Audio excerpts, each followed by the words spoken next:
Jadi yang pertanyaan saya kenapa? Oke. Kenapa gitu loh? Kenapa nggak dari dulu gitu? Iya, kenapa dari dulu dan baik. kenapa dibawa ke Rusia gitu loh? Oke.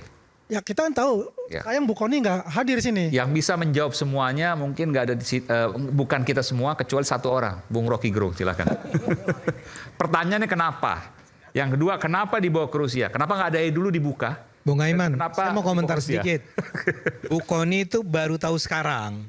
Dia baru tahu sekarang. Dia bukan dari dulu udah tahu ini. Iya. Yang membawa, yang bilang udah tahu itu adalah Pak Hasto. Betul. Iya, iya. Ya, Pak Hasto membawa ke Bu Kony di Rusia dengan alasan nih ya, yang disampaikan Bu Kony adalah bahwa karena mereka takut kalau ini dibukanya di Jakarta, nanti ada campur tangan KPK lagi.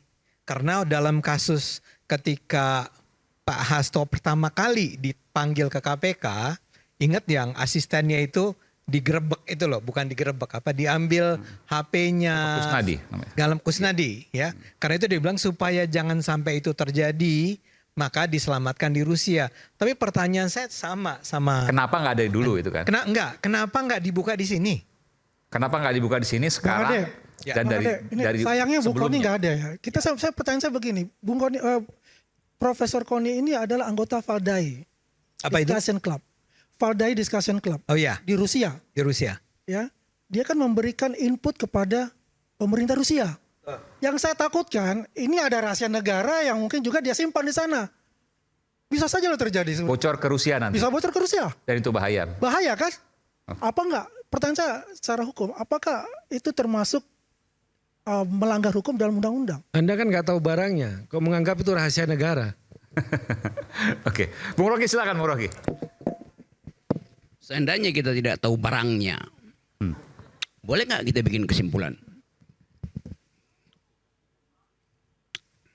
Kalau datanya nggak ada, otak kita dituntun untuk tetap membuat kesimpulan. Dasarnya begitu.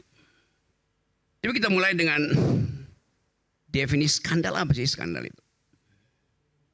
Kata skandal itu cuma ada di wilayah agama dulu tuh. Mempermainkan agama, memutar-mutar ayat itu skandal dulu. Belakangan dia berkembang menjadi tagihan moral. Dasarnya tuh kata skandal pertama. Terakhir masuklah istilah skandal politik. Apa tuh skandal politik? Nggak ada skandal politik. Peristiwa politik diskandalkan iya.